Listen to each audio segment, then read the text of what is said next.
예, 오늘 신구약 성경의 가장 첫 번째 책, 첫 절인 창세기 1장 1절 말씀을 우리가 함께 봉독하였습니다.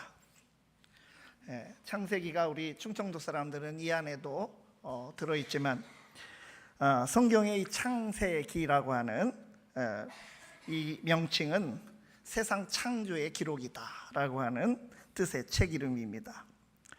히브리어 성경에서 이제 번역이 된 헬라어 성경, 그러니까 신약 시대 때 사도들이나 많은 교회가 히브리어를 알지 못하니까 이 헬라어 성경 70인역이라고 하는 이 성경을 통해서 구약 성경을 가지고 신앙생활을 하였는데, 그때 책마다 순서를 정하고 이름을 붙일 때 기원이라는 뜻의 게네시스라고 번역을 해서 영어의 제네시스의 어원이죠. 그래서 한문 성경을 거치게 되면서 우리말로는 창세기가 되었습니다. 시작의 책이다, 기원의 책이다, 이런 뜻입니다. 이 창세기의 1장 1절 말씀은 우리 신앙의 가장 기본이다라고 할 수가 있습니다. 신앙으로 들어가는 문이다, 또 성경의 입구다라고 말씀을 드릴 수가 있습니다.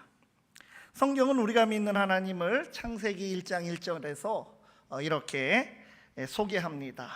태초에 하나님이 천지를 창조하시니라. 성경에서 하나님이 어떤 분이신지를 발견하려면 오래 읽지 않아도 됩니다. 첫 번째 책, 첫 번째 장, 첫 번째 절, 딱 한 절만 읽어보시면 됩니다. 성경을 통해서 하나님을 아는 데는 두 절도 필요하지 않다고 하는 뜻입니다. 성경 첫 장을 펴면 맨 앞장 맨 앞절에 나오는 창세기 1장 1절만으로도 우리는 하나님이 어떤 분이신지 똑똑히 만날 수가 있습니다. 이 짧고 간명한 말씀 한 절을 잘라서 읽으면 하나님이, 즉 역사의 주인공이신 하나님을 주어로 둔 다음에 태초에라고 하는 때를 의미하는 부사와 천지를 이라고 하는 무엇을 어느 자리를 의미하는 그런 목적어와 창조하시니라, 이런 하나님께서 하신 일, 역사, 행사를 의미하는 동사, 이 딱 세 어절만으로 하나님을 소개하고 있다고 하는 것입니다. 창조주 하나님은 어떤 분이십니까? 첫 번째로 창조주 하나님은 시간을 다스리시는 영원하신 하나님이십니다. 태초에 하나님이 천지를 창조하시니라, 이 태초에라고 했습니다. 하나님은 시간을 다스리시는 분이십니다. 아무것도 없던 태초에 하나님은 계셨습니다. 하나님께서는 우리가 시간이라고 부르는 첫 자리에 이미 계셨고, 시간의 연속으로 이루어지는 인간의 모든 역사 한가운데에 살아 계십니다. 앞으로도 영원히 계십니다. 요한계시록은 그래서 하나님을 이렇게 소개하고 있습니다. 1장 8절 보면 주 하나님이 이르시되 나는 알파와 오메가라, 이제도 있고 전에도 있었고 장차 올 자요 전능한 자라 하시더라. 하나님은 현재, 과거, 미래에 언제나 계시는 영원하신 하나님이십니다. 그런데 우리는 하나님을 자꾸만 축소해서 생각하곤 합니다. 영원하신, 헤아릴 수 없는 광대하신 하나님을 내 기준으로 생각하고, 시간 안에 존재하는 인간이 시간을 다스리시는 하나님을 판단하며 또 그 기준 안에서 실망하고 또 어려워합니다. 바울 사도는 빌립보서 4장 7절에서 모든 지각에 뛰어난 하나님의 평강이라고 하는 표현을 사용했습니다. 그리하면 모든 지각에 뛰어난 하나님의 평강이 그리스도 예수 안에서 너희 마음과 생각을 지키시리라. 지각이 무엇입니까? 사람이 인지할 수 있는 만큼을 말합니다. 하나님이 주시는 평강은 그것보다 뛰어난, 사람의 헤아림을 뛰어넘는, 사람으로서는 감히 생각할 수 없는 큰 사이즈로 하나님이 주시는 평강이 기도의 응답이다라고 하는 것입니다. 우리는 하나님의 응답이 더디다고 생각하고 그래서 초조해하고 또 힘들어합니다. 그러나 사실 하나님께서는 시간을 창조하시고 시간을 초월해 계시는 분이십니다. 시간을 만드신 하나님, 시간을 초월해 계신 하나님, 천년이 하루 같으신 하나님은 당신의 시간표대로 반드시 응답하여 주십니다. 베드로 사도가 무엇이라고 했습니까? 사랑하는 자들아, 주께는 하루가 천년 같고 천년이 하루 같다는 이 한 가지를 잊지 말라고 했습니다. 교회가 박해 가운데 외부적으로 또 내부적으로는 신앙의 권태기를 지나가고 있을 때 이러한 내외적인 도전 앞에서 그 세월들을 이렇게 하나님에 대한 고백의 권면으로 그들을 베드로 사도는 권고하였습니다. 하나님께서는 2000년 전에 우리를 위해서 예수 그리스도의 보혈을 흘리게 하시고 지금 이 시간 믿음으로 그리스도를 받아들이는 우리 가슴 속에도 예수님의 보혈을 흐르게 하십니다. 반면 하나님 말고 이 세상의 모든 것은 둘로 나눕니다. 창조주와 피조물. 모든 만물에는 시작과 끝이 있습니다. 여러분 질문 하나 할까요? 창세기의 태초와 요한복음 1장 1절의 태초 중 어느 태초가 더 먼저일까요? 비슷하게 말씀이 있죠. 태초에 하나님이 천지를 창조하시니라. 이 말씀이 있는데 우리 복음서 중에 요한복음 1장 1절에는 태초에 말씀이 계시니라고 했습니다. 요한복음의 이 서론에 나오는 말씀, 이 헬라어로는 로고스라고 하는 것은 예수 그리스도를 상징적으로 표현한 것입니다.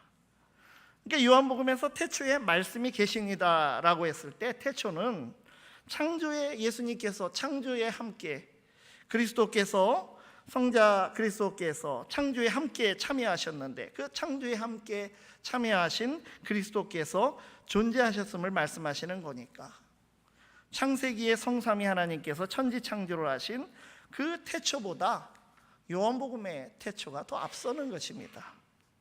창세기의 태초는 하나님께서 천지를 창조하심으로 시작된 만물의 시작됨을 의미하는 것이고 성삼위 하나님께서는 이미 예수 그리스도께서는 먼저 선재하셨던 것입니다. 이 세상에 존재하는 모든 것에는 시작이 있습니다. 모든 만물은 하나님이 창조하심으로써 비로소 존재하기 시작한 것입니다. 세상 만물 중에서 처음부터 스스로 존재하는 것은 아무것도 없습니다. 오직 창조주 하나님만이 그 존재의 시작이 없을 뿐입니다. 그래서 출애굽기 3장 14절에는 하나님께서 모세를 설득하시고 모세를 사명자로 부르시는 그런 긴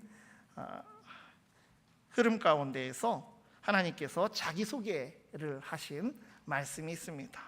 하나님이 모세에게 이르시되 나는 스스로 있는 자이니라. 또 이르시되 너는 이스라엘 자손에게 이같이 이르기를 스스로 있는 자가 나를 너희에게 보내셨다 하라.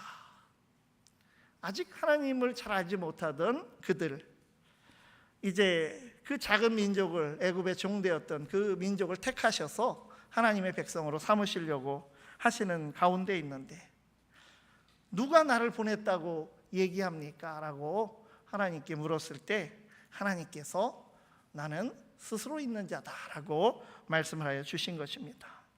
이 스스로 있는 자 부분을 히브리어로 보면 여호와라고 우리가 흔히 읽는 그 의미하는 자음 4개, 신명 사문자라고 합니다. 이 자음 4개, 히브리어 자음 4개가 나옵니다.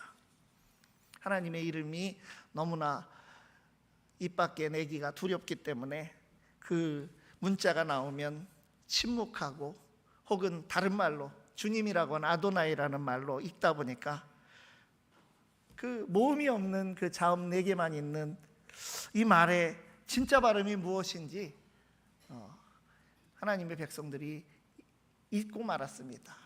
아무도 모르게 되었습니다. 그래서 여호와라고도 하고 혹은 야훼라고 하고 또 이런 여러 가지 이름으로 발음하는 것을 여러분들이 들어보셨을 것입니다. 이 말의 뜻이 바로 어원적으로 봤을 때 스스로 있는 자라고 하는 뜻입니다. 더 정확히 말하면 있는 자, 존재하는 분이다라는 뜻입니다. 철학 용어 중에 비동사에 ing를 붙이고 대문자로 쓰면 being이라고 그러면 존재자라고 하는 뜻입니다. 신, 하나님을 뜻합니다. 하나님의 존재에는 시간도 끝도 없습니다. 그저 존재하시는 것, 이제도 전에도 영원한 존재자가 우리 하나님이십니다. 그에 비하여 어떤 것에 시작이 있고, 만물은 시작과 끝이 있는데 시작이 있다고 하는 것은 또한 끝이 있다는 것을 말합니다. 세상 만물은 그래서 우리 모든 피조물은 반드시 끝이 있습니다. 세상에는 종말이 있습니다. 그러므로 우리는 이러한 유한한 세상을 의지하거나 여기에 집착하는 그것은 어리석은 일입니다.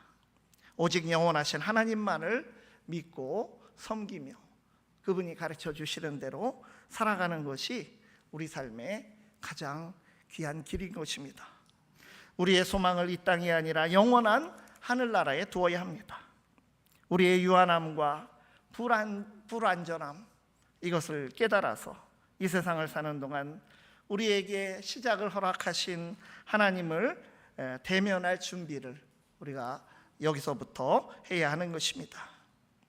그래서 전도서 마지막 솔로몬이 저자라고 전통적으로 우리가 교회가 말하는 이 전도서의 마지막 결론장에서 노년이 된 전도자 솔로몬은 무엇을 교훈합니까?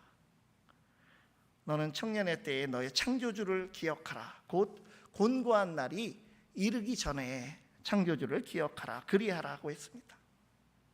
하나님께서는 시간을 다스리시는 분이시기에 하나님께는 후회라고 하는 것도 없습니다. 하나님께는 태초부터 지금까지 모두 언제나 영원히 들여다보시는 현재로 존재할 것입니다. 우리는 연약하여 지난날의 잘못과 상처로 아파할 때도 있고 또 미래를 생각하면서 오지 않은 미래를 어떻게 살지 막막할 때도 있지만 하나님께서는 모든 것을 완전하게 보시고 우리의 아픔을 치유하시며 날마다 살아갈 새 힘을 우리에게 주십니다. 나의 시간을 온전히 하나님께 맡기시기를 바랍니다. 두 번째로 창조주 하나님은 공간을 다스리시는 무소부재하신 하나님이십니다. 다시 본문 말씀으로 가면 태초에 하나님이 천지를 창조하시니라고 했습니다. 천지를 창조하셨다. 하나님은 공간을 다스리시는 분이십니다. 천지를 창조하셨습니다. 천지 곧 하늘과 땅과 모든 만물을 대상으로 일하시고 역사하시는 분이 우리 하나님이십니다. 하나님은 공간적으로 완전히 계시는 분이시고 공간을 지배하시는 분이십니다. 그래서 없는 곳이 없으시고 어디에도 계십니다. 이러한 하나님의 속성을 무소부재하다 이렇게 한자로 표현을 하는 것입니다. 어디에나 계시는 하나님을 믿을 때 우리는 우리가 살아가는 모든 공간 거기에도 하나님이 계시다고 하는 것, 하나님과 동행하는 장소라고 하는 사실을 우리는 깨닫고 또 고백할 수가 있습니다. 모든 공간 속에서 동일하게 역사하시는 하나님을 믿는다면 우리가 서 있는 모든 자리들, 공간들, 지금은 좀 부족하고 연약해 보이는 자리라 할지라도 내가 속한 공간인 우리 가정, 우리 교회, 우리 나라를 위해서 기도하고 또 그 자리를 지키는 사람이 될 수 있습니다. 이 지점에서 세상의 주인은 하나님이시라고 하는 고백이 나올 수가 있는 것입니다. 하나님께서 천지를 창조하셨다고 하는 것은 이 세상 천지의 주인이 됨을 의미합니다. 세상과 그 안에 있는 모든 것의 주권과 소유권은 그것을 창조하신 하나님께 있습니다. 시편의 수많은 고백 중에 땅과 거기에 충만한 것과 세계와 그 가운데에 사는 자들은 다 여호와의 것이로다 고백을 했습니다. 창조주에게 피조물의 소유권이 있다고 하는 것은 당연한 것인데, 그런데 어땠습니까? 우리는 늘 자꾸만 있습니다. 인생들은 이 세상의 주인이 마치 인간인 것처럼 착각하곤 합니다. 이것이야말로 하나님의 주권을 침해하고 신성모독이 아니겠습니까? 물론 하나님께서 우리에게 청지기의 사명을 주셨습니다. 인간을 창조하실 때 인간을 중심으로 최후의 작품으로 창조를 하시면서 인간에게 이 세상에 대한 관리를 위임하여 주셨습니다. 땅에 충만해서 다른 생물을 다스리라고 하는 문화명령을 주셨습니다. 유명한 창세기 1장 28절입니다. 하나님이 그들에게 복을 주시며 하나님이 그들에게 이르시되 생육하고 번성하여 땅에 충만하라. 땅을 정복하라. 바다의 물고기와 하늘의 새와 땅에 움직이는 모든 생물을 다스리라 하시니라. 참 하나님께서 우리에게 이 귀한, 우리가 오늘 교독문을 시편 8편을 함께 교독하면서 하나님보다 조금 못하게 우리를 그렇게 존귀하게 우리를 대우하여 주신다고 했습니다. 그런데 이 하나님의 문화명령은 하나님께서 권한을 위임하신 것이지 인간이 세상의 주인이라고 하는 뜻은 아닙니다. 인간은 오히려 피조세계를 잘 관리하고 보존해야 할 책임과 의무가 있습니다. 그런 의미에서 오늘날 이제 많은 나라들이 힘쓰고 있는 탄소 줄이기 운동은 창조 질서의 보존을 위해서 중요한 일입니다. 우리는 이 세상과 우리 자신들이 하나님의 소유된 자임을 잊지 말고 세상과 내 인생의 주인 노릇을 하려고 하지 않아야 합니다. 그런 어리석음을 버리고 다만 우리는 하나님의 청지기로서 사명을 다하고 우리에게 맡겨진 모든 것, 재물과 시간과 재능과 또한 우리의 자녀들과 생명까지도 하나님이 참된 주인이심을 인정해야 합니다. 공간을 다스리시는, 어디에나 함께 하시는 하나님을 믿을 때 우리는 하나님 안에서 어디에 있어도 다 주 안에 있다고 하는 것, 한 하나님 안에 있다고 하는 것, 더 우리의 눈을 넓게 이 말씀을 묵상하며 뜰 수가 있는 것입니다. 하나님께는 누구를 차별하고 배척하고 배제하고 혐오하심이 없음을 깨닫게 됩니다. 인간은 나누기 좋아하고 또 누군가 제외하기를 좋아합니다. 이 제외라고 하는 말은 안과 밖이 존재한다는 것을 전제하고 있습니다. 그렇게 안과 밖을 구별해야 우리 편은 내가 서 있는 안으로 드리고 남의 편은 밖으로 밀어낼 수가 있습니다. 그 아내들이 남편이 공감해 주지 않고 자기 편 안 들어줄 때 남편을 남의 편이라고 그렇게 말하죠. 하나님께서는 공간을 다스리시는 완전하신 분이시고 어디에나 계시며, 그러한 하나님께 안과 밖에 어디가 있겠습니까? 어디에 있어도 하나님께서 그 영혼을 바라보시고 그 영혼과 함께 하시는, 한 사람 한 사람이 정말 하나님보다 조금 못한, 하나님의 버금가는 그런 귀한 존재인 것입니다. 어디든 모든 공간이든 하나님 안에 있는, 그러하기에 하나님은 누구에게든 함께 하시고 우리 곁에 계십니다. 그러나 우리가 찾지 않고 또 하나님을 느끼지 못하는 무감각이 있을 뿐입니다. 우리가 아무리 연약하고 부족한 모습으로 나아간다 할지라도 하나님께서는 우리를 박대하지 않으시고 죄와 허물, 우리의 썩어가는 부분을 소생시키시고 새 생명, 새 사람으로 변화시켜 주시는 것입니다. 나의 공간이 온전히 창조주 하나님 안에 있음을 인정하고 함께 하시는 하나님을 나의 주인으로 온전히 맞아들이기를 바랍니다. 세 번째로, 창조주 하나님은 의지를 다스리시는 전지전능하신 하나님이십니다. 말씀 마지막에 동사가 있습니다. 태초에 하나님이 천지를 창조하시니라. 이 성경 말씀은요, 이렇게 행동으로 시작을 합니다. 행동. 성경으로 들어가는 입구라고 한 이 창세기 1장 1절 말씀, 태초에 하나님이 계셨다 이렇게 시작하지 않았습니다. 계시니라로 시작하지 않고 태초에 하나님이 천지를 창조하시니라 이렇게 시작했습니다. 하나님의 존재 유무, 이거는 물을 필요가 없는 것입니다. 하나님은 당연히 계시는 것이죠. 이제도 전에도 장차 영원히 계시는 것입니다. 성경은 그것보다 당연히 계신 그 존귀하신 하나님께서 무엇을 하시느냐, 하나님의 행하심에 관심이 있습니다. 하나님께서는 당신의 의지로 세계를 창조하셨습니다. 하나님은 역사를 이끄시는 의지 하나님, 세상의 모든 의지를 다스리시는 분이십니다. 하나님께서 천지를 창조하시면은 창조의 목적이 있으셨습니다.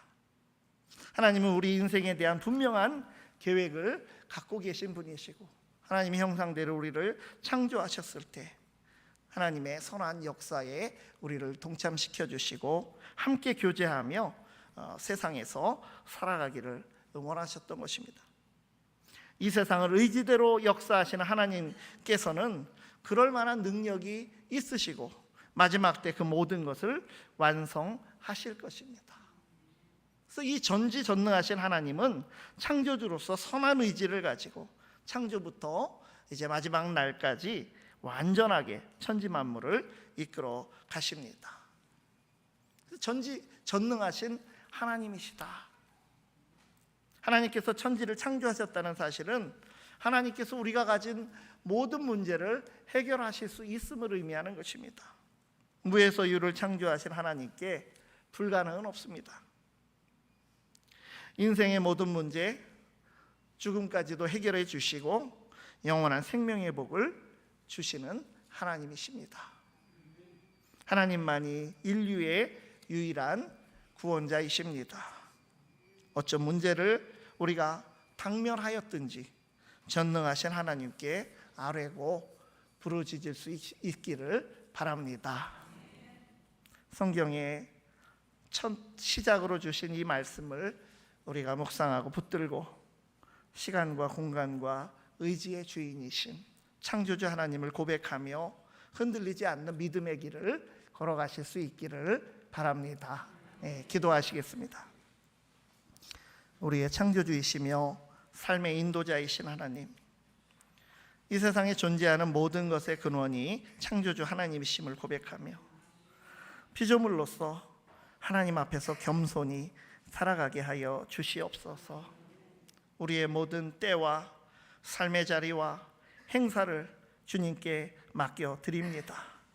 날마다 완전하신 하나님과 함께하는 은혜를 경험하게 하여 주시옵소서. 예수 그리스도의 이름으로 기도드리옵나이다. 아멘.